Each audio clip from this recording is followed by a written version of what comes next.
À l'heure où l'an 2022 s'achève et que la planète entière se tourne vers 2023, un récapitulatif des faits marquants à l'échelle internationale capte l'attention des habitants d'une planète Terre plus interdépendante les uns vis-à-vis des autres et plus mondialisée qu'hier. L'invasion russe en Ukraine, dès le 24 février, rappelle à la conscience internationale les fragiles équilibres d'une planète où se mêlent intérêts géographiques et géostratégiques avec le spectre d'un retour à la guerre froide et d'une bipolarisation de l'espace international tenu par les États-Unis et ses alliés au sein de l'OTAN en opposition à l'axe russo-chinois. Le Royaume-Uni de Grande-Bretagne et d'Irlande capte aussi l'attention internationale avec tout d'abord une valse de Premier ministre, 3 en un an, mais surtout le décès d'Elisabeth II, après 70 ans de règne, aujourd'hui succédé au trône par Charles III.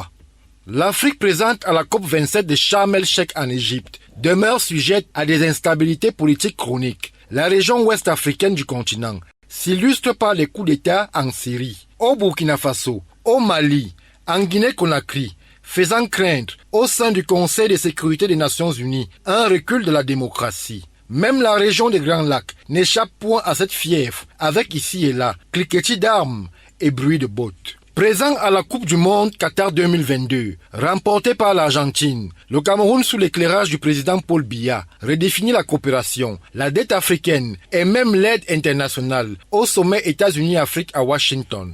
Occasion idoine de rassurer ses partenaires, notamment la France d'Emmanuel Macron, reconduit à l'Élysée, puis en visite officielle à Yaoundé, sur sa disponibilité à poursuivre les échanges, tant multi que bilatéraux, malgré une offre désormais plurielle. Exit donc 2022, bienvenue à 2023, dans un monde voulu plus vertueux et moins clivé. Excellente année à tous.